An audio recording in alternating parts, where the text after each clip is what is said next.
بسم اللہ الرحمن الرحیم۔ بھید، اسرار سے بھرا ایک حیرت انگیز ناول۔ حویلی میں اس کی واپسی پر بہترین خیر مقدم کیا گیا تھا۔ کرنل گل نواز اپنے مہمانوں کے ساتھ شکار پر گیا ہوا تھا۔ کزل سنائی، اس کی بیوی، علی سفیان، امینہ سلفا، یہ تمام لوگ گئے تھے۔ شاہ نواز نہیں گیا تھا، جبکہ مرزا خاور بیگ بھی ساتھ گئے ہوئے تھے۔ شاہ نواز نے حویلی میں کامران کا خیر مقدم کرتے ہوئے کہا، کرنل صاحب کے پراسرار کھیل میں تمہاری اس طرح کی شمولیت میرے لیے واقعی بڑی حیران کن ہے۔ کرنل صاحب بہت کم لوگوں کو اپنے معاملات میں اتنی مداخلت کی اجازت دیتے ہیں۔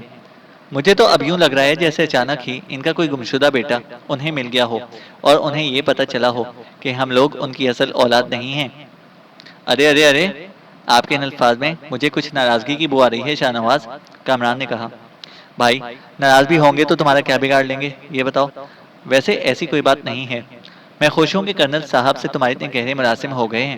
ویسے جو اس مہم کی تیاری ہو رہی ہے وہ مجھے بڑی عجیب لگ رہی ہے، ایسا لگتا ہے جیسے کوئی بہت ہی لمبا پروگرام ہو، شاہ نواز نے کہا۔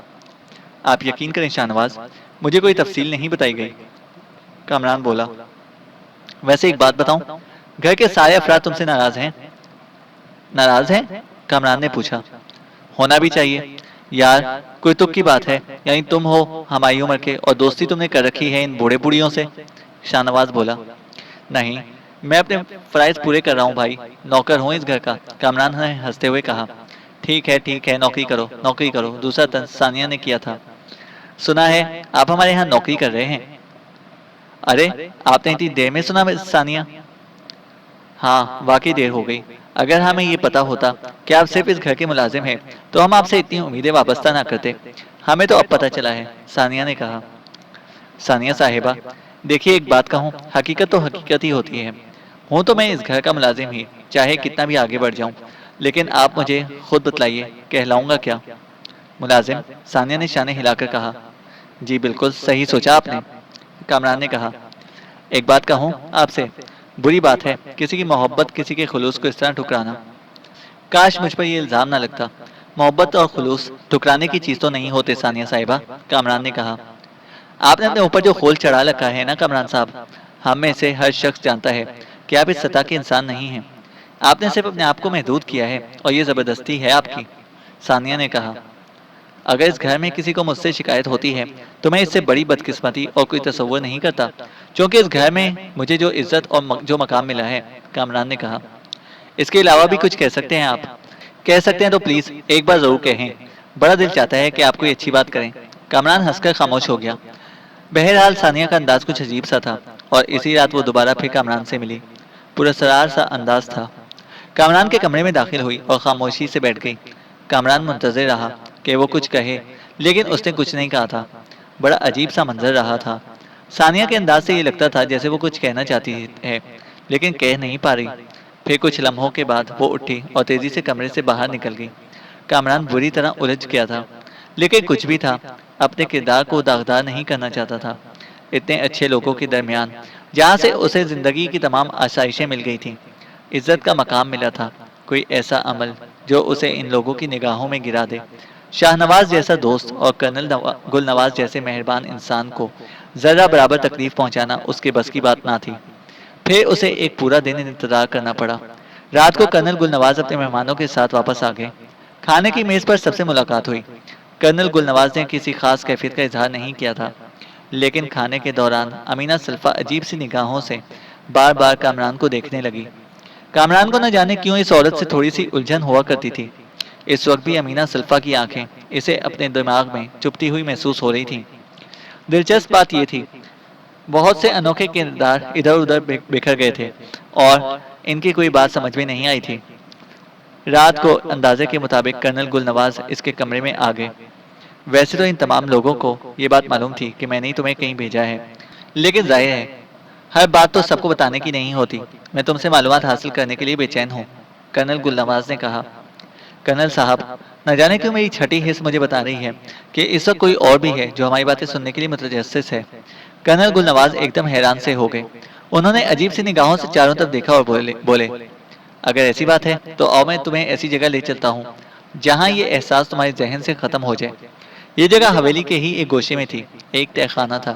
کرنل گل نواز اس تہہ خانے میں اترا اور اس نے تہہ خانے کے راستے کو بند کر دیا، پھر مسکرا کر بولا، حالانکہ کوئی ایسا مسئلہ نہیں ہے کہ اس حویلی میں کوئی انوکھا اور پرسرار کھیل ہو رہا ہو۔ یہ تہہ خانہ بھی میں نے نہیں بنوایا بلکہ پہلے سے بنا ہوا تھا۔ ویسے بعض اوقات کچھ چیزیں کیسے کام آ جاتی ہیں۔ ویسے تمہیں یہ شبہ کیوں کر ہوا کہ کوئی ہماری باتیں سن رہا ہوگا؟ اب آپ سے ہر بات مجھے کھل کر کرنا ہوگی کرنل صاحب۔ یار تم کمال کے انسان ہو، 2 دن مجھ سے دور کیا رہے ہو کہ اچانک ہی میں انکل سے کرنل صاحب ہو جاتا ہوں۔ کامران ہنس کر خاموش ہو گیا۔ گل نواز نے کہا، چلو خیر، اچھا اب یہ بتاؤ رانا چندر سنگھ کے ہاں کیسی گزری؟ رانا صاحب بہت نفیس انسان ہیں، اور آپ نے جس طرح وہاں میری عزت افزائی کرائی تھی تو اس کے بعد تو رانا صاحب نے مجھے گھر کا ایک فرد ہی سمجھا تھا۔ کامران نے کہا، سمجھا کیا بھائی، تم گھر کے ایک فرد ہو۔ اب مجھے وہاں قیام کے دوران کی تمام تفصیل بتا دو۔ کامران نے کرنل گل نواز کو شروع سے لے کر آخر تک ساری تفصیل سنا دی، اور اس کے بعد اس نے کرنل گل نواز کو اس مائکرو فلم کے بارے میں بتایا، اور کرنل گل نواز رخسار کھجانے لگا، پھر بولا، خود علی سفیان کا، غزل سنائی کا اور میرا بھی یہی خیال ہے کہ اس وقت اس پراسرار مہم کے لیے صرف ہم لوگ ہی سرگرم عمل نہیں ہیں، بلکہ اور بھی کچھ پارٹیاں کوشش کر رہی ہیں۔ ایک عجیب مسئلہ یہ ہے کہ کامران، ہمیں یہ نہیں پتا چل سکا کہ دوسری پارٹیوں کو تفصیلات کہاں سے معلوم ہوئی۔ دیکھو، بات وہی خزانے والی آ جاتی ہے۔ بے شک تم نے ویڈیو فلم میں دیکھا ہوگا کہ ایک عظیم الشان خزانہ ہے جس میں گرشک اور سبیتا کا کردار نمایاں حیثیت کا حامل ہے، اور اس کی تشہیر ذرا مختلف انداز میں ہوئی ہے۔ اب یہ پتہ نہیں کہ اس کی تشہیر کا ذریعہ کیا ہے۔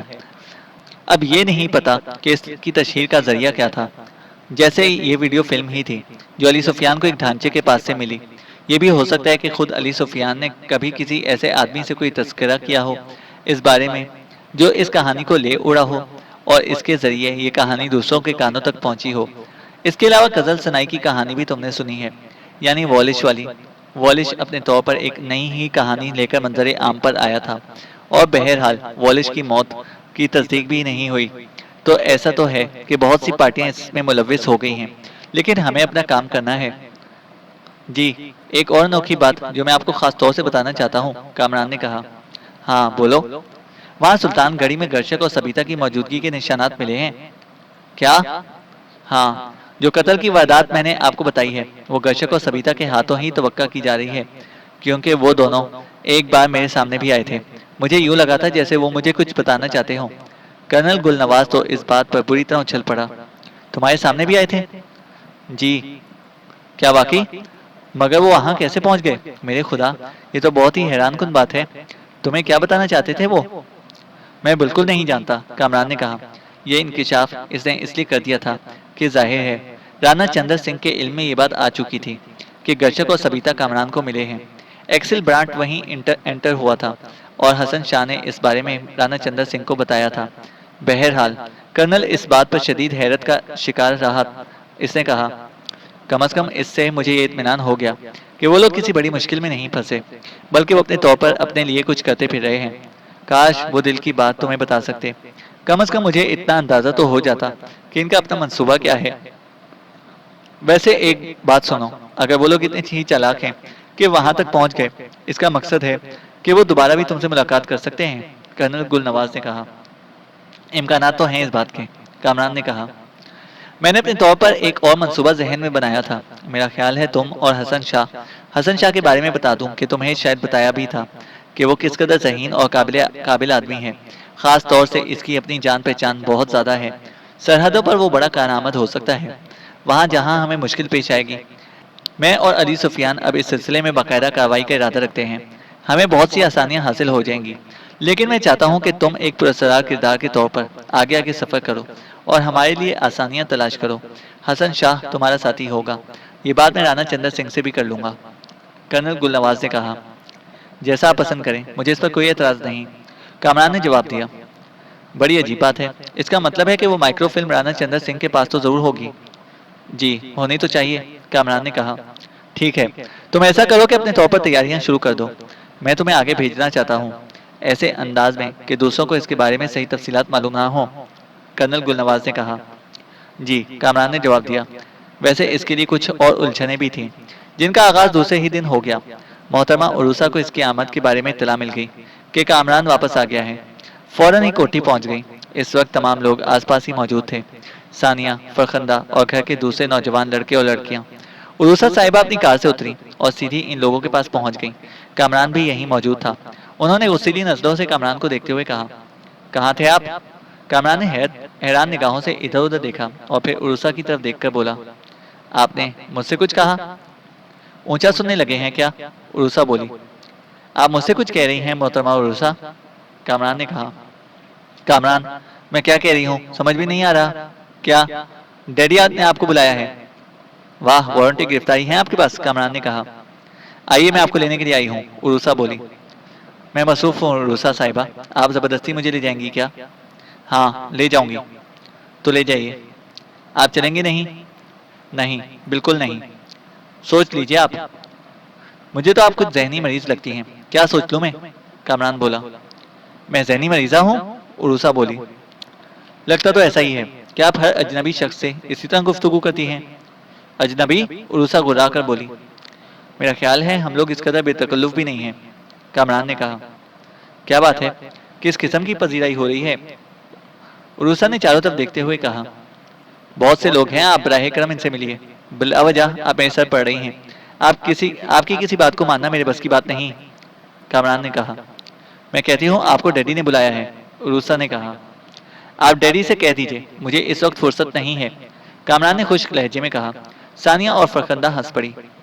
عروسہ نے غصیلی نگاہوں سے انہیں دیکھا اور اس کے بعد تیز تیز قدم اٹھاتی ہوئی وہاں سے چلی گئی اور کچھ لمحوں کے بعد اس کی کار باہر نکل گئی۔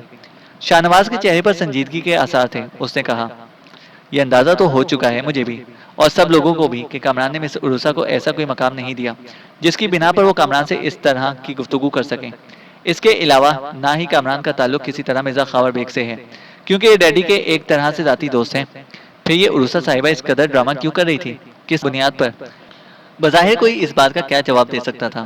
شاہ نواز نے خود ہی کہا، میں خود ڈیڈی سے بات کروں گا اور ہدایت کرا دوں گا کہ آئندہ مس عروسہ کامران سے اس رویے کا اظہار نہ کریں، ورنہ ان کے ساتھ مزید سختی کی جائے گی۔ شاہ نواز کو عروسہ کا یہ انداز بہت برا لگا تھا۔ کامران نے اس پر کوئی تبصرہ نہیں کیا۔ ثانیہ نے خود ہی سوال کیا، کامران صاحب آپ بتا سکتے ہیں کہ مس عروسہ ہمیشہ آپ کے ساتھ اسی طرح پیش آتی ہیں؟ میں آپ کو صرف یہ بتا سکتا ہوں کہ ان کے اس رویے پر میں نے اس سے بھی برا انداز اختیار کیا ہے ان کے ساتھ، لیکن اب کیا ہو سکتا ہے؟ پتہ نہیں یہ عادت انہیں کیوں پڑی ہے۔ ساری عادتیں نکال دی جاتی ہیں، کوئی طریقے کی بات کریں۔ آپ نے دیکھا ہوگا ہم لوگ بھی منہ نہیں لگاتے انہیں، ان کا انداز ہر ایک کے ساتھ ہی ایسا ہوتا ہے۔ ثانیہ نے کہا، چھوڑیے، ہم پر کوئی اثر بھی تو نہیں پڑا۔ کامران نے بات برابر کرنے کے لیے کہا، بہرحال زندگی کے کھیل میں یہ اضافی واقعات ہوا کرتے ہیں جو درمیان میں آتے رہتے ہیں۔ البتہ مرزا خاور بیگ سے پھر ایک ملاقات ہوئی تھی اور خاور بیگ نے بڑا اچھا استقبال کیا تھا کامران کا۔ سلطان گڑھی گئے تھے، مجھے پورے پروگرام سے آگاہ کر دیا گیا تھا۔ سلطان گڑھی کا رانا چندر سنگھ بہت ہی نفیس انسان ہے۔ ویسے تمہارے لیے میرے پاس ایک انتہائی اہم خبر ہے، میں نے اس لیے تمہیں بلایا بھی تھا، مگر عروسہ نے آ کر بتایا کہ تم اس وقت کچھ زیادہ مصروف تھے۔ عروسہ تم سے بہت ناراض ہے۔ معافی چاہتا ہوں خاور بیگ صاحب، مس عروسہ کو یہ سمجھا دیجئے کہ اپنے انداز میں تھوڑی سی تبدیلی پیدا کریں، وہ بڑی حکارت سے میرے ساتھ پیش آتی ہیں۔ ظاہر ہے میں ان کے اس انداز کی پذیرائی تو نہیں کر سکتا، کامران نے کہا۔ لاڈ ہے اس کا، تمہیں اپنی ملکیت سمجھتی ہے، بس سر چڑھی ہے وہ۔ یہ تو آپ بھی جانتے ہیں مرزا خاور بیگ صاحب کہ میں ان کی ملکیت نہیں ہوں۔ ایک غلط بات کیوں سمجھتی ہیں؟ اور سمجھتی ہیں تو بہرحال اس کا جواب بھی ہے میرے پاس۔ مرزا خاور بیگ نے سرد نگاہوں سے کامران کو دیکھا اور بولا، خیر چھوڑو، تم نے میری طبیعت کو بھی مقدر کر دیا ہے۔ بہرحال دیکھ لو جس طرح پسند کرو، میرا خیال ہے ہمیں دوسری ملاقات کرنی چاہیے۔ اس ملاقات میں ذرا ذہن پر بوجھ آ پڑا ہے، تمہارے بھی اور میرے بھی، ہمیں اس بوجھ سے نجات حاصل کرنی چاہیے۔ جی بہتر، کامران نے جواب دیا اور مرزا خاور بیگ کی کوٹھی سے چل پڑا۔ اس نے فیصلہ کیا تھا کہ کچھ بھی ہو عروسہ کو اب کوئی لفٹ نہیں دے گا۔ بہرحال ادھر کے معاملات ادھر ہی تھے، اپنے طور پر کارروائیاں ہو رہی تھیں۔ بوڑھے گرشک اور سبیتا کے بارے میں مزید کوئی خبر نہیں ملی تھی، اور ویسے بھی حویلی میں انہیں تلاش کرنے کی کوشش ناکام رہی۔ یہ کوشش کامران ہی کرتا رہا تھا۔ پھر 2-3 دن کے بعد کی بات ہے کہ حسن شاہ وہاں پہنچ گیا۔ دوسرے لوگ حسن شاہ کو نہیں جانتے تھے، لیکن شاہ نواز اسے لے کر کامران کی رہائش گاہ میں آ گیا۔ کامران بڑے خلوص کے ساتھ حسن شاہ سے گلے ملا تو حسن شاہ نے سنسنی خیز لہجے میں کہا، تو یہ ہے آپ کا دولت خانہ مسٹر کامران؟ خیر اب مسئلہ یہ ہے کہ میں آپ کو ایک خوشخبری دینے آیا ہوں، وہ یہ کہ مجھے اور آپ کو خفیہ طور پر سرحد پار کرنی ہے۔ یہ سمجھ لیجئے کہ ہماری زندگی کا ایک بہترین ایڈونچر شروع ہو رہا ہے، اور بات ان بڑے لوگوں کے درمیان طے ہو گئی ہے۔ جو ذمہ داریاں انہوں نے میرے سپورٹ کی تھیں وہ میں پوری کر چکا ہوں۔ سمجھ گئے نا آپ میری بات؟ مجھے کرنل صاحب نے ابھی اس بارے میں کچھ نہیں بتایا، کامران نے کہا۔ یہ نئی تجویز ابھی کرنل صاحب کے کانوں تک بھی نہیں پہنچی۔ رات کو ان سے ملاقات کر کے میں رانا چندر سنگھ کا یہ پیغام ان تک پہنچاؤں گا، اور اس کے بعد وہ مناسب فیصلہ کریں گے۔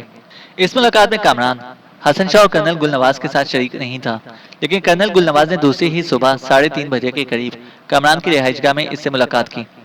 کامران، رانا چندر سنگھ نے اور میں نے ایک فیصلہ کیا ہے، تمہیں خاموشی سے حسن شاہ کے ساتھ روانہ ہونا ہے۔ حسن شاہ نے اس سلسلے میں کچھ ضروری کارروائیاں کی ہیں اور میں ان سے مکمل اتفاق کرتا ہوں۔ جیسا آپ پسند کریں، کامران نے خوش دلی سے جواب دیا۔ کرنل گل نواز عجیب سی نظروں سے کامران کو دیکھنے لگا، پھر کچھ دیر خاموش رہنے کے بعد اس نے کہا، تم سے ایک سوال کرنا چاہتا ہوں کامران۔ جی انکل۔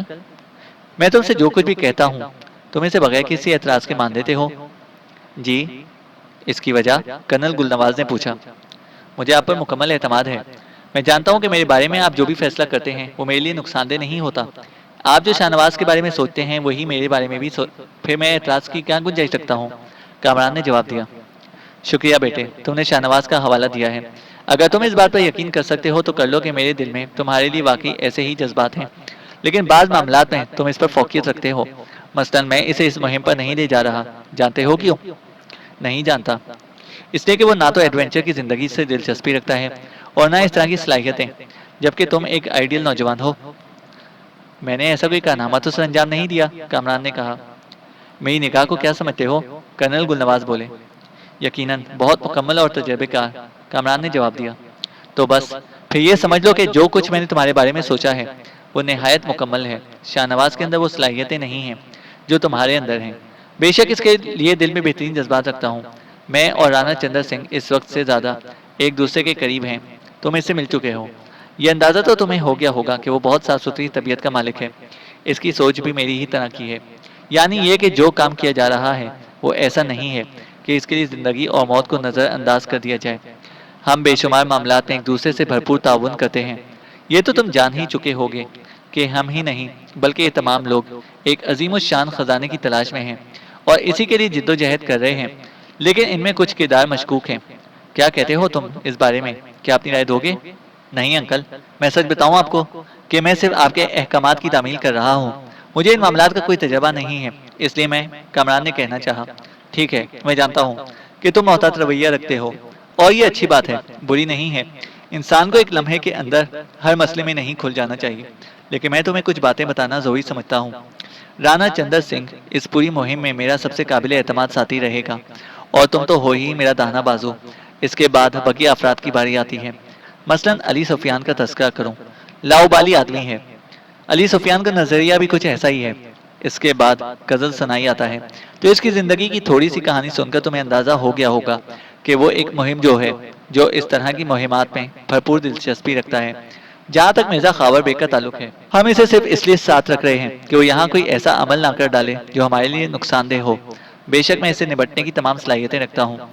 جس وقت چاہوں گا انگلیاں ٹیڑھی کر کے وہ سب کچھ اس کے حلق سے نکلوا لوں گا جس کے بارے میں وہ یہ سمجھتا ہے کہ اسے بڑی خوش اسلوبی سے ہضم کر لیا ہے۔ ایسی بات نہیں ہے، میں نے بھی بہرحال دنیا گزاری ہے۔ ان تمام لوگوں کا مخصوص کردار ہے اور میں نے تمہیں بتا دیا ہے۔ ہمیں اسی کی روشنی میں آگے کا عمل کرنا ہے۔ بقیہ کردار بس ثانوی حیثیت رکھتے ہیں، مثلاً ان دونوں کی بیویاں وغیرہ۔ نہیں انکل، جب آپ نے یہاں تک گفتگو کی ہے تو میں آپ سے امینہ سلفہ کا تذکرہ ضرور کروں گا۔ وہ خاتون میرے لیے مکمل طور پر قابل احترام ہے، لیکن مجھے ان کی ذات میں ایک انوکھا پن نظر آتا ہے۔ آپ ان کے بارے میں کیا کہتے ہیں؟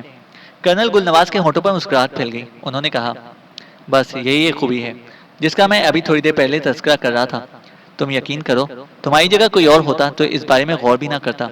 بالکل ٹھیک کہتے ہو۔ یہ تو میں تمہیں بتا چکا ہوں کہ مسی نژاد علی سفیان تھوڑا سا رنگین مزاج ہے۔ امینہ سلفہ جیسی عورتیں اسے متاثر کر سکتی ہیں۔ ویسے بھی اس نے عربی روایات کے مطابق بہت سی شادیاں کی ہیں، اور پتہ نہیں مصر میں اس کی کتنی بیویاں ہوں گی۔ امینہ سلفہ اس کی نئی بیوی ہے۔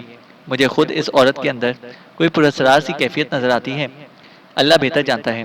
بہرحال ابھی اس کا کوئی ایسا کردار نگاہوں کے سامنے نہیں آیا جو قابل توجہ ہوتا۔ جی خود تمہارے ذہن میں اس کے لیے کوئی خاص بات ہے؟ کرنل گل نواز نے کہا۔ بالکل نہیں، بس ان کا تو انداز کچھ اس طرح کا ہے کہ وہ عجیب عجیب سی لگتی ہیں۔ کامران نے کہا۔ غزل ثنائی کی بیوی شعورا ہے، ایک سادہ سی شوہر پرست عورت، اس کے علاوہ کچھ نہیں ہے، کرنل گل نواز نے کہا۔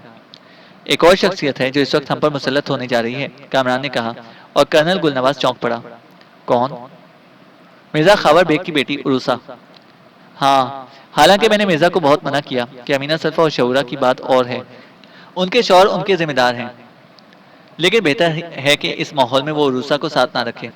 وہ ایک ناتجربہ کار لڑکی ہے، مگر عروسا تو مرزا خاور بیگ کی کائنات ہے، اور اگر یہ کہا جائے تو غلط نہیں ہوگا کہ وہ عروسا کے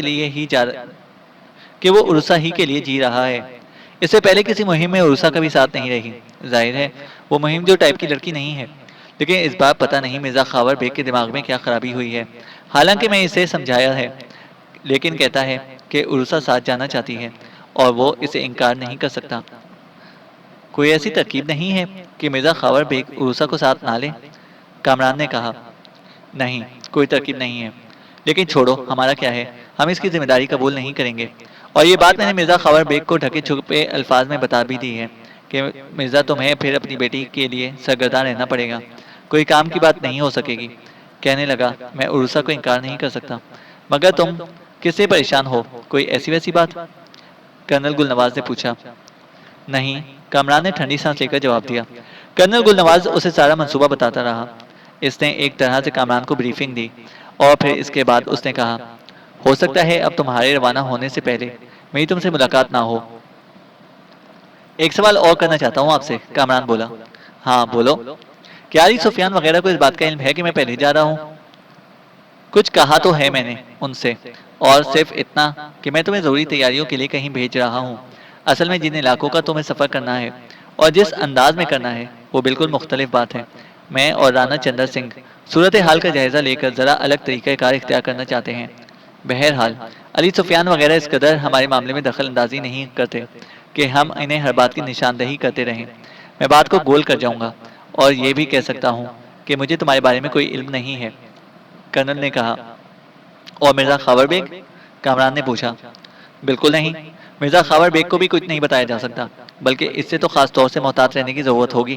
اور میں یہ بات تمہیں بھی بتا دوں کہ علی سفیان، غزل ثنائی اور رانا چندر سنگھ یہ سب بہرحال اس قدر نقصان دہ نہیں ہوں گے، لیکن مرزا خاور بیگ سے ہمیں مکمل طور پر ہوشیار رہنا ہوگا۔ تم اس بات کا خیال رکھنا۔ پھر کرنل گل نواز تو چلا گیا، لیکن کامران بے شمار سوچوں کو ذہن میں سمائے وقت گزارنے لگا۔ باہر ابھی گہرا سناٹا پھیلا ہوا تھا اور روشنی ابھی تک نہیں ہوئی تھی۔ کامران کے ذہن پر ایک عجیب سا بوجھ سوار ہو گیا تھا۔ کرنل گل نواز کی اس طرح کی باتوں نے اسے بہت ہی الجھنوں کا شکار کر دیا تھا۔ ایک بار پھر اس کی نگاہ اپنے ماضی کی طرف اٹھ گئی۔ بالکل ہی الگ سے انداز میں زندگی کا آغاز کیا تھا۔ والدین کی غیر موجودگی، بہن کا پیار، اس کی شادی اور اس کے بعد اس سے بچھڑ جانا، انتقام کا جذبہ سینے میں لے کر گھر سے نکلنا، اور اس کے بعد حاجی الیاس صاحب کا مل جانا، پھر یہاں آنا، یہ ساری چیزیں بڑی عجیب تھیں۔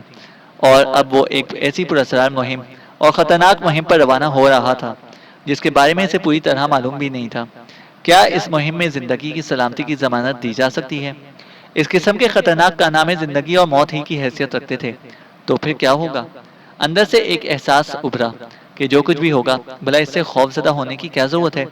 زندگی میں کون سا سرخاب کے پر لگے ہوئے ہیں کہ اس کے لیے اتنی فکر کی جائے، بلکہ بے جگری سے عمل کیا جائے تاکہ کرنل گل نواز نے اس کے بارے میں جو نظریہ قائم کیا ہے اس کا مکمل ثبوت مل جائے۔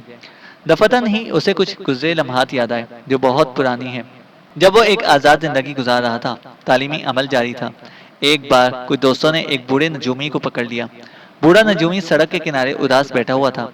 اس کے آگے ایک بورڈ لگا ہوا تھا، قسمت کا حال معلوم کر لو۔ لڑکے ازراہ شرارت اس کے پاس جا بیٹھے۔ کامران نے بھی اس نجومی کا چہرہ دیکھا تھا، ایک فاقہ زدہ اور مفلوق الحال آدمی معلوم ہوتا تھا۔ لڑکے سے مذاق کرنے لگے۔ چند ایک نے اسے اپنے ہاتھ بھی دکھائے اور وہ انہیں ان کی زندگی سے متعلق بتانے لگا۔ اسے انہوں نے پیسے بھی دیے۔ اس نجومی سے ایک لڑکے نے سوال کر ڈالا، بابا جی ایک بات بتائیے، آپ ہم سب کو ہماری تقدیر کا حال بتا رہے ہیں، آپ نے اپنی تقدیر کا حال بھی معلوم کیا؟ جواب میں نجومی کے ہونٹوں پر ایک مزمحل سی مسکراہٹ پھیل گئی۔ ہاں، یہ جو کچھ بھی میں کر رہا ہوں نا، فاقہ کشی اور بے بسی کی جو زندگی گزار رہا ہوں نا، میں یہی میری تقدیر ہے اور اس کا حال میں معلوم کر چکا ہوں۔ بڑا مکمل جواب تھا۔ اوپر سے نجومی کا لہجہ کامران بہت متاثر ہوا تھا۔ اس نے تھوڑی سی رقم نکال کر نجومی کو دینا چاہی تو نجومی نے مسکراتی نگاہوں سے اسے دیکھا۔ بیٹے، بہت محبت ہے تمہاری اور بہت بہت شکریہ، لیکن میں تمہیں ایک بات بتاؤں، یہ بھی میری تقدیر میں نہیں ہے۔ میں سمجھا نہیں بابا صاحب، کامران نے کہا تھا۔ بغیر کسی عمل کے کوئی پیسے حاصل کرنا بھیک لینا ہوتا ہے۔ بولو میں غلط تو نہیں کہہ رہا؟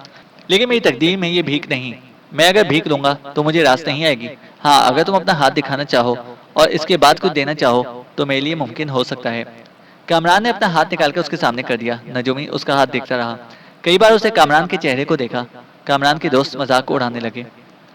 اب یہ سسپینس پیدا کر رہا ہے۔ نجومی نے ان کی بات پر توجہ نہیں دی اور کہنے لگا، عجیب و غریب ہاتھ ہے۔ یہ ہاتھ تو حکمرانوں اور بادشاہوں کا ہوتا ہے اور جن کے قدموں تلے بہت کچھ آ جاتا ہے۔ حیرت کی بات ہے، حیرت کی بات۔ دریا، پہاڑ، زندگی، موت کی یہ لکیریں یہی بتاتی ہیں۔ بیٹے، کیا کہتے ہو؟ تمہارا تعلق کون سے شعبے سے ہے؟ کامران نے اپنا ہاتھ ہنستے ہوئے پیچھے کر لیا۔ پھر اس نے کہا، میرا تعلق تو کسی ایسے شعبے سے نہیں ہے بابا صاحب۔ یہ لیجئے، اب تو یہ معاوضہ آپ پر حلال ہو گیا اور یہ مجھے آپ کو دینا ہی تھا۔ لیکن جو کچھ میں نے کہا ہے اس پر بھی یقین کر لینا، ایسا ہے۔ چلیے ٹھیک ہے، ہو سکتا ہے آنے والے وقت میں کوئی تکا مجھے بھی ملک کا وزیر اعظم بنا دے۔ کامران نے ہنستے ہوئے کہا تھا اور وہاں سے چلا آیا تھا، اور آج اس کے ذہن میں بوڑھے کی وہی باتیں گونج رہی تھیں۔ تو کیا واقعی بوڑھا پیش گو ایک کامیاب نجومی تھا؟ اب تو یہی کہا جا سکتا تھا۔ کچھ ایسی ذہنی بحرانی کیفیت ہوئی کہ کامران اپنی آرام گاہ سے باہر نکل آیا۔ صبح ہونے میں ابھی دیر تھی۔ کوٹھی کے ماحول میں خاموشی اور سناٹے کا راج تھا۔ کامران بے خیالی کے عالم میں دور تک نکلتا چلا گیا۔ کافی دور جانے کے بعد اسے خیال آیا کہ ذرا اس سمت کا جائزہ بھی لے لے جہاں کسی زمانے میں گرشک اور سبیتا رہا کرتے تھے۔ محافظ اب وہاں سے ہٹ چکا تھا۔ جب وہی نہیں تھے تو حفاظت کی ضرورت بھی نہیں تھی۔ اس وقت وہ حصہ بالکل سنسان پڑا ہوا تھا۔ نہ جانے کیوں کامران کی آنکھوں میں امید جیسی کیفیت پیدا ہو گئی۔ کیا وہ دونوں وہاں موجود ہیں؟ ممکن تو نہیں تھا۔ وہ بہت چالاک تھے۔ یہ تو کرنل گل نواز ہی تھا جو انہیں سیدھا اور بے وقوف سمجھتا رہا تھا۔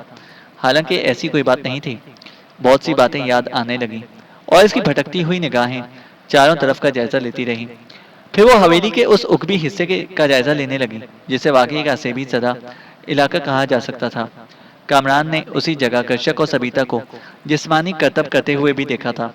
وہ لمحے آج بھی اس کے ذہن میں پوشیدہ تھے۔ انسانی جسم اس قدر چست اور پھرتیلے نہیں ہو سکتے جس قدر چستی اور پھرتی کا وہ مظاہرہ کر رہے تھے۔ اس وقت بھی یہاں مکمل خاموشی اور سناٹا پھیلا ہوا تھا۔ دفتن ہی کامران کی نظر ایک طرف اڑ گئی۔ اسے پھولوں کے ایک کنج کے پیچھے مدھم مدھم روشنیاں نظر آئیں۔ وہ ایک دم سہم سا گیا۔ قرب و جوار کے درخت بھی بہت تھے، ایک دوسرے سے جڑے ہوئے۔ اس علاقے کی خاص طور سے دیکھ بھال نہیں کی جاتی تھی، چنانچہ درختوں کے نیچے خودرو گھاس اگی ہوئی تھی جو خاصی اونچی ہو گئی تھی۔ جگہ جگہ ایسی ناہموار گھاس اور پھولوں کے کنج نظر آتے تھے جو انسانی ہاتھوں کی نفاست سے محروم تھے۔ ایسے ایک کنج کے پیچھے یہ روشنی نظر آ رہی تھی۔ ایک لمحے کے لیے تو کامران کے دل پر خوف و دہشت بیٹھ گئی، لیکن پھر اس نے خود کو سنبھالا۔ جو عمل اسے آگے چل کر کرنا تھا اس کے لیے تو بڑی دلیری کی ضرورت تھی۔ اگر ایسی باتوں سے خوفزدہ ہو جائے گا تو آگے کیا کیا جا سکے گا؟ چنانچہ وہ ہمت کر کے آگے بڑھا۔ دل ہی دل میں یہی خیال تھا کہ گرشک اور سبیتا یہاں موجود ہیں، اور شاید اس لیے کہ وہ خود بھی جانتے ہیں کہ کسی کو ان کی یہاں موجودگی کا احساس نہیں ہوگا اور وہ یہاں بالکل محفوظ رہیں گے۔ وہ بے آواز چلتا ہوا اس جگہ پر پہنچ گیا۔ پھر اس نے ایک انسانی وجود کو وہاں دیکھا۔ اس کی جانب پشت تھی اور رخ دوسری طرف تھا، لیکن اس کے گرد چراغ جل رہے تھے، تقریباً 8 یا 9 مٹی کے دیوں میں جلتے ہوئے چراغ جو غالباً کسی تیل سے جل رہے تھے، اور اس کے درمیان وہ انسانی وجود بیٹھا ہوا تھا۔ لمبے لمبے بال کمر سے زمین تک آ رہے تھے، اور یہ جسم کسی بھی طور پر سبیتا کا نہیں تھا۔ سبیتا دبلے پتلے بدن کی مالک ایک اسمارٹ سی لڑکی تھی، جبکہ یہ جسم خاصا بھاری تھا۔ عقب سے دیکھنے پر یہ اندازہ ہو جاتا تھا کہ وہ نسوانی جسم ہے۔ یہ کون ہے؟ کامران نے شدید حیرت کے عالم میں سوچا۔ دل پر خوف تو مسلط ہوا تھا، لیکن یہاں کرنل گلنواز کی کوٹھی میں اسے جو عزت، جو مقام اور جو اختیارات حاصل تھے وہ ہر خوف کی نفی کرتے تھے۔ اس کوٹھی کی مکمل تحفظ کی ذمہ داریاں جو اس پر تھیں، یہ کون ہے؟ معلوم ہونا چاہیے۔ چنانچہ وہ ایک دو قدم اور آگے بڑھا، اور اس بار اس نے اپنے آپ کو پوشیدہ رکھنے کی کوشش نہیں کی تھی۔ وہ آگے بڑھا تو اس کے قدموں کی چاپ سن لی گئی، اور وہ انسانی وجود جیسے تڑپ سا اٹھا۔ اس نے پلٹ کر دیکھا تو چراغوں کی روشنی میں اس کا چہرہ جیسے کامران کے سامنے نمایاں ہو گیا، ایک ایسا دلکش اور پراسرار چہرہ جسے دیکھ کر انسان پہلی نگاہ میں ہی مسحور ہو جائے۔ یہ امینہ سلفا تھی، وہ پراسرار سی عورت جس کے بارے میں کامران کا ذہن الجھا ہی رہا تھا، اور یہ بات سوچ کر کہ سارے جہان کا درد ہمارے جگر میں کیوں ہو، اس نے اس کے خیال کو نظر انداز کر دیا تھا۔ لیکن اس وقت وہ جس عالم میں تھی وہ انتہائی حیران کن تھا۔ امینہ سلفا کی بڑی بڑی خوبصورت آنکھیں اس وقت کسی ڈائن کی آنکھیں لگ رہی تھیں، کاجل سے بھری ہوئی۔ وہ خوفناک نگاہوں سے کامران کو دیکھتی رہی، اور پھر اس کے چہرے کے نقوش تبدیل ہونے لگے، اور پھر اس نے ایک گہری سانس لے کر آنکھیں بند کی اور گردن چھڑکنے لگی۔ آؤ دیکھو کیسا اتفاق ہے، عبادت کرتے کرتے اچانک ہی مجھے تمہارا خیال آ گیا تھا۔ میں نے سوچا کہ اگر موقع ملا تو تم سے بات کروں گی، مگر تم ادھر کیسے آ گئے؟ یقین کرو تمہاری اس وقت آمد میرے لیے ناقابل یقین ہے۔ وہ اپنی جگہ سے کھڑی ہو گئی۔ کامران نے بھی خود کو سنبھال لیا اور بولا، معافی چاہتا ہوں، اصل میں آنکھ کھل گئی تھی۔ میں بہت دیر تک کوشش کرتا رہا کہ سو جاؤں، لیکن نیند نہیں آئی۔ اٹھ کر ٹہلتا ہوا اس طرف نکل آیا، اور یہاں ان چراغوں کی روشنی میں آپ کو دیکھا۔ بات سمجھ نہیں آئی تھی، اس نے مزید معلومات حاصل کرنے کے لیے آگے بڑھایا۔ معافی چاہتا ہوں، یہ احمقانہ گفتگو کرنا ضروری ہے؟ معافی کس بات کی چاہتے ہو؟ میں نے کسی کو منع کر کے تو نہیں آئی تھی کہ وہ اس طرف نہ آئے۔ آؤ بیٹھو، دیکھو موسم کتنا خوشگوار ہے۔ ویسے تھوڑا سا جھوٹ بول رہے ہو مجھ سے کامران۔ کامران نے اب اپنے آپ کو پوری طرح سنبھال لیا تھا۔ اس نے کہا، دیکھیے میں آپ کی سطح کا انسان نہیں ہوں، یہ بات تو آپ جانتی ہیں کہ میں اس کوٹھی میں ملازم کی حیثیت رکھتا ہوں۔ آپ کے حکم پر آپ کے قریب بیٹھنے کی جسارت کی ہے، کہیں میری جسارت پر ناراض نہ ہو جائے گا۔ جواب میں امینہ سلفا مسکرا دی۔ دوسرا جھوٹ، وہ بولی۔ چلیے اب آپ تشریح کر دیجئے، پہلا جھوٹ کون سا تھا اور دوسرا جھوٹ کون سا ہے؟ تم نے ابھی تھوڑی دیر پہلے کہا تھا کہ سوتے سوتے تمہاری آنکھ کھل گئی اور تم نیند نہ آنے کی وجہ سے یہاں نکل آئے تھے۔ وہ بولی۔ جی کہا تھا، کامران نے کہا۔ حالانکہ ایسی بات نہیں ہے، ابھی تھوڑی دیر پہلے کرنل گل نواز تمہاری رہائش گاہ سے باہر نکلے تھے۔ تقریباً 35 منٹ تک وہ تمہارے ساتھ رہے تھے، اور پھر اس کے بعد نکل کر واپس اپنی آرام گاہ میں چلے گئے تھے۔ تم کہہ رہے تھے نا کہ آنکھ کھل گئی تھی، پھر نیند نہیں آئی۔ آپ نے اسے میرا جھوٹ کہہ دیا میڈم۔ تو جھوٹ نہیں تھا؟ وہ بولی۔ بالکل نہیں۔ اب آنکھ کھلنے کی وجہ تو میں آپ کو نہیں بتا سکتا تھا، کیونکہ یہ بتانے والی بات نہیں تھی۔ کرنل صاحب میری آرام گاہ میں آئے تھے، انہیں کوئی کام تھا مجھ سے، تو کیا میں آپ کو یہ بتاتا کہ کرنل صاحب نے آ کر مجھے جگا دیا تھا؟ امینہ سلفا ہنس پڑی اور بولی، گڈ، چالاک بھی ہو، ذہین ہو، دلیر بھی ہو۔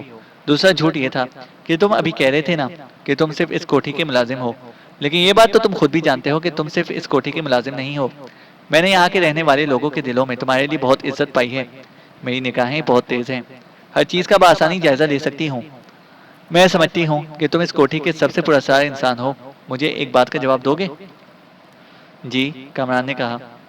یہ بتاؤ وہ کون تھا جس نے ویڈیو چرائی تھی اور اس کے بعد وہ تمہاری رہائش گاہ میں آ گھسا تھا؟ دیکھو اگر سچ بول دو گے تو یقین کرو اپنی اس فراست پر زندگی بھر ناز کرو گے کہ تم نے امینہ سلفا کی دوستی حاصل کر لی۔ شرط سچائی ہے، بتاؤ وہ کون تھا؟ میڈم، میں نے آپ سے عرض کیا نا کہ میں آپ کی سطح کا انسان نہیں ہوں۔ مجھے بولتے ہوئے بھی سخت احتیاط کرنا ہوتی ہے کہ کہیں کوئی ایسا لفظ زبان سے نہ نکل جائے جو آپ کی شان کے خلاف ہو، اور اس کے بعد میں کرنل صاحب کے عتاب کا شکار ہو جاؤں، کیونکہ بہرحال آپ کرنل صاحب کی عزیز ترین دوست علی سفیان کی مسز ہیں۔ اور اگر میں تم سے یہ کہوں کہ بے تکان بولو، تمہارا ہر لفظ میرے پاس امانت ہوگا اور یہ امانت میں کہیں نہیں جانے دوں گی، تو تمہیں مجھ پر اعتماد کر لینا چاہیے، کم از کم اس وقت تک جب تک کہ میری کوئی بات جھوٹ نہ ثابت ہو جائے۔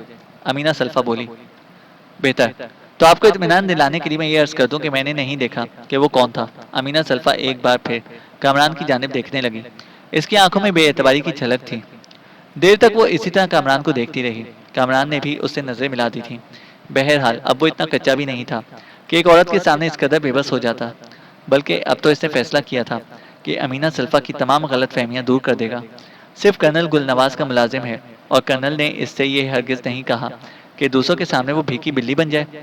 امینہ سلفا اس کے چہرے کے تاثرات کا جائزہ لیتی رہی تھی، پھر اس نے مسکراتے ہوئے کہا، میں جانتی ہوں تم عام آدمی نہیں ہو، اور اگر میں یہ کہوں کہ تمہارے بارے میں ضرورت سے زیادہ ہی جاننے کی کوشش کر چکی ہوں تو اس وقت تمہیں ضرور حیرانی ہوگی، لیکن آنے والا وقت، جیسا کہ میں نے تم سے کہا کہ اگر تم امینہ سلفا کی دوستی حاصل کر لو تو جب تک جیو گے اپنی فراست پر ناز کرتے رہو گے۔ میں نے غلط نہیں کہا تھا۔ آنے والا وقت تمہیں یہ بتائے گا کہ میری حیثیت کیا ہے۔ میڈم، آپ بڑی عجیب و غریب باتیں کر رہی ہیں۔ آپ کی شخصیت بھی بے حد پراسرار ہے۔ دیکھیے، انسان فطری طور پر متجسس ہوتا ہے اور کسی ایسی چیز کے بارے میں ضرور غور کرتا ہے جو اس کی سمجھ میں نہ آئے۔ کامران نے کہا، میرے بارے میں کیا چیز تمہاری سمجھ میں نہیں آئی؟ وہ بولی، آپ نے اپنے ارد گرد یہ چراغ روشن کر رکھے ہیں۔ پہلی بات تو یہ کہ ان چراغوں کا حصول کس طرح ممکن ہوا، اور دوسری بات یہ کہ آپ نے ابھی کہا کہ آپ یہاں عبادت کر رہی تھی۔ یہ کیسی عبادت ہے؟ کیا آپ مسلمان نہیں ہیں؟ امینہ سلفا مسکرا دی اور پھر بولی، میں کیا ہوں کیا نہیں ہوں اس کا انکشاف تو رفتہ رفتہ ہی ہوگا۔ میں صرف اتنا بتا دوں تمہیں اپنے بارے میں کہ میں دنیا کی 24 زبانوں سے واقف ہوں، 24 زبانیں جانتی ہوں، اور میں نے ان کے بارے میں عظیم ترین تحقیقات کی ہیں۔ لیکن ابھی تم میرے ان الفاظ کو صحیح طور پر نہیں سمجھ سکو گے۔ تمہیں یہ بتانے کا ایک مقصد ہے، اور میں بے مقصد بات کبھی نہیں کرتی۔ تو میں تمہیں بتا رہی تھی کہ دنیا کی قدیم ترین زبانوں سے واقفیت مجھے بہت سے نازک ترین مرحلوں سے گزار چکی ہے۔ خیر چھوڑو، تم سے ایک سوال کرنا چاہتی ہوں۔ اس نے کہا، جی میڈم فرمائیے۔ کامران نے کہا، کیا تمہیں خزانوں سے دلچسپی ہے؟ کامران نے اس سوال کے جواب میں تھوڑا سا توقف کیا۔ سوچ سمجھ کر ہی ہر جواب دینا تھا۔ ظاہر ہے ایسی بات کرنی تھی جس کا بعد میں بھی کوئی مفہوم نکلے۔ آخرکار اس نے مدھم سے لہجے میں کہا، ایک حسین ترین زندگی کون نہیں گزارنا چاہتا، اور یہ اس کائنات کی بہت بڑی سچائی ہے کہ دولت کے سہارے زندگی کے سہارے ہوتے ہیں۔ اگر دولت کے انبار لگے ہوں تو زندگی خود بخود خوشگوار ہو جاتی ہے۔ ظاہر ہے میں ایک ادنا درجے کا ملازم ہوں۔ میں یہ نہیں کہتا کہ یہاں میرے مسائل حل نہیں ہوتے اور میری ضرورتیں پوری نہیں ہوتی، لیکن ایک آزاد اور خوشحال زندگی کی خواہش کسے نہیں ہوتی؟ میرا مطلب ہے کہ خزانوں سے دلچسپی کسے نہیں ہوتی؟ میں بھی ان کا خواہش مند ہوں، اور جب کرنل صاحب نے مجھے بتایا کہ یہ مہم جس کی تیاریاں کر رہے ہیں ایک عظیم الشان خزانے کے حصول کے لیے ہے، تو ظاہر ہے کہ میری خواہشیں بھی جاگ اٹھی ہیں۔ امینہ سلفا کے چہرے پر سکون نظر آنے لگا۔ اس نے کہا، تو پھر میں تمہیں اپنا رازدار بنانے کے لیے تیار ہوں، اور صرف ایک بات تم سے کہے دیتی ہوں، یہ لوگ جس مہم پر جا رہے ہیں وہ بڑی خوفناک اور خطرات سے بھرپور ہے۔ اس مہم میں صرف میں ہوں جو ہر طرح کے مشکل حالات سے اپنی پوری ٹیم کی مدد کر سکتی ہوں۔ تم سوچ لو، اگر تم میرے دستے راست بن جاؤ تو سب سے زیادہ فائدے میں رہو گے، اور تمہیں دستے راست بلا وجہ نہیں بنا رہی۔ شاید تمہیں خود بھی اپنی ذات سے منسوب کسی پراسرار عمل کا احساس نہیں ہے۔